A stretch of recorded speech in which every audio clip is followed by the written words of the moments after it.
Inclusive na Câmara hoje, muitos de nós não percebemos o que aconteceu. Aconteceu que nossa pauta de reivindicação não é de 2013. Nossa pauta de reivindicação está sendo desde 2004, que a gente vem reivindicando a revisão do nosso plano de carreira, o nosso estatuto, a retomada da administração pública, que vem sendo sistematicamente sucateada. A gente vem combatendo a terceirização, a gente vem combatendo o uso excessivo de cargo comissionado e ocupantes de função comissionadas.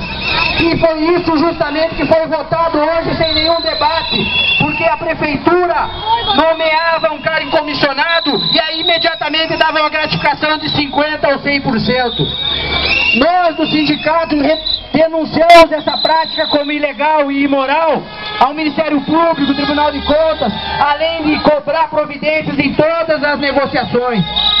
O Ministério Público cobrou providências. Qual foi a providência que eles tomaram hoje lá?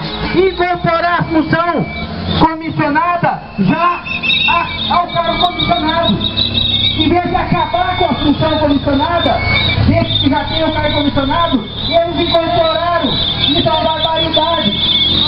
O plano de cargos é mudado toda hora quando tem interesse da administração. Por isso é importante que nós estarmos aqui, como também dialogarmos com os pais, os usuários do serviço público, para que todos entendam a importância do serviço público, para que nós não tenhamos que ver as filas serem furadas por vereador. É isso aí, companheiro.